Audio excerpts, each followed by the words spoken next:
Hey guys, I'm back. So I know a lot of you have been asking, girl, where you been? What happened?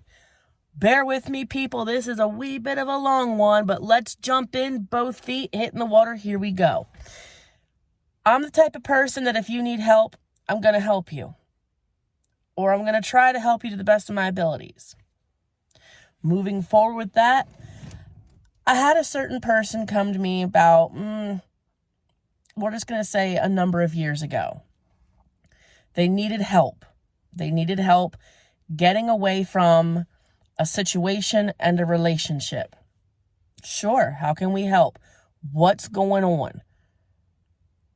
I saw enough and I heard enough that I thought, all right, let's get you out of here. Let's help. And I did. Now, in the days, weeks, months, and now years that have followed, the person that we helped this other person get away from has kind of shown their true colors in the ways of harassment, of stalking, of threats, and really just taking time to make life very unpleasant for myself, for Papa Bear, for our household in general. And some time ago, it escalated to the point that police had to be called. I'm just going to leave it at that. After seeking legal counsel, I'm not giving too many details. It escalated to the point we had to call the police on a multitude of occasions. And I've always been someone that supports the police. I always have been. But I got to tell you, my trust is now shaken fully and completely. We've had video evidence of the harassment. We've had audio evidence of the harassment. We have had officers standing beside me, witnessing him threatening me, and have done nothing. And now, unfortunately, there are minor children in the mix. And they came to me seeking help. They were very afraid, very shaken. And I did what I did as a responsible person, as somebody we should all be when we see abuse, we think we see abuse, or something happens that makes us go, oh God, what the heck? I'm not saying go scream and cuss and swear and acting a fool, but I'm saying take a moment, take a breath, and see what's going on. But because the situation went from one house to my house, I needed to do what I needed to do. Called the police came, they looked at everything. Y'all, I got yelled at. I was told to, 1, mind my own business. I was told 2, close my curtains. And 3, there was no support on my end.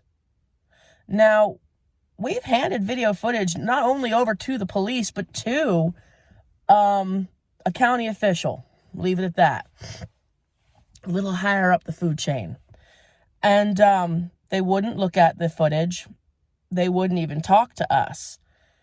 So for the last 5-6 years, my family has dealt with the harassment, has dealt with the bullying, the intimidation, the stalking, and the verbal harassment and verbal threats.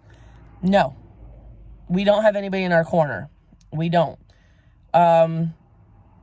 Police seem to think that this is our fault on our end, and we should have shut up.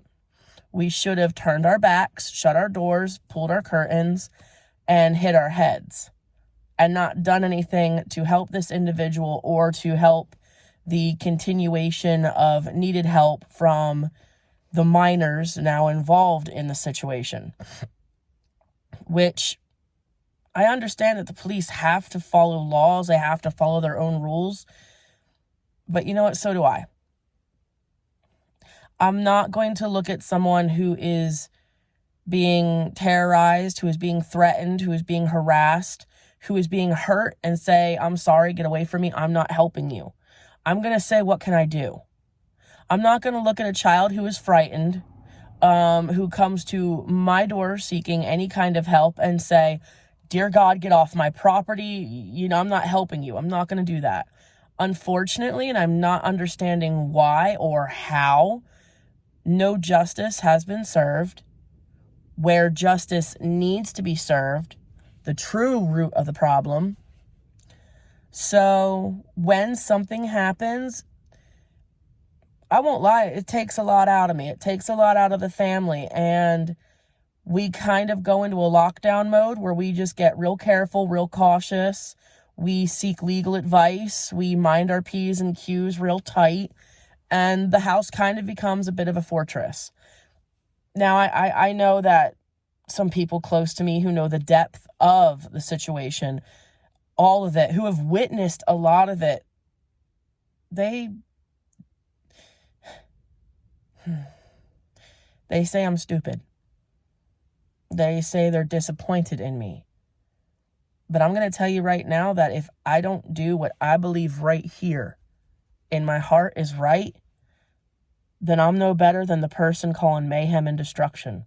So we dealt with that situation. It took me, 2 weeks to wrap my head around everything, take a breath, shake it off, and then boom.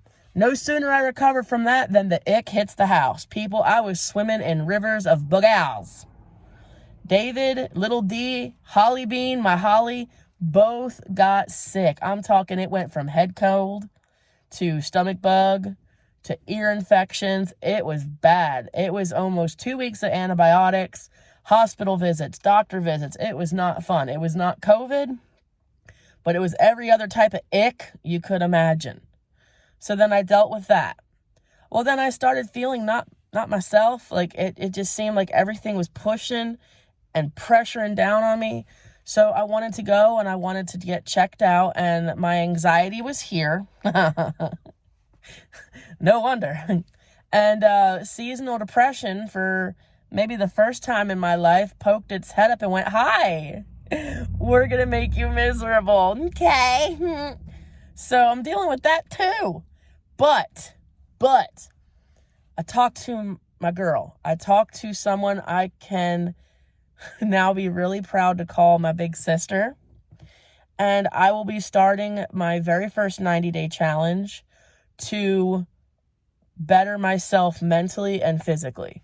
I had started doing stuff in the beginning, but now I'm going to dig deep. This is going to be a journey of healing and learning to stand firm, stand proud, be a better person, and not let life kick me in the no-no zone. And let's face it, the size of my back end, that's a big no-no zone. I mean, this booty could feed people. Anyway, more videos are coming. I'm sorry I've been absent for so long. I love you guys. I miss all of you. I heard your words of encouragement.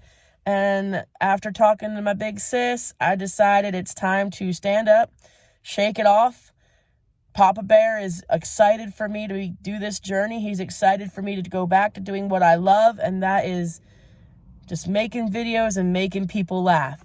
Sorry this was a long one. Bear with me on it.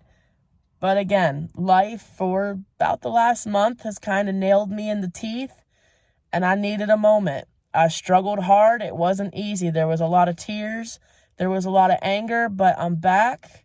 More videos to follow. I love all of you. I love all of you so much.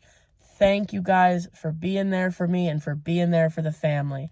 We love you, and I can't wait to start this time off right. We're doing this right, people. Videos to follow every day. We're going to hold each other accountable on our 90-day challenge. If you want to join me, please do. It's going to be a little coin. But to me, having good mental health and good physical health is a bit more important than other things that I've been blowing my money on. And we're going to start standing up, people. We're going to start standing firm. We're going to have some good laughs. And I'm excited to be back. I missed you guys.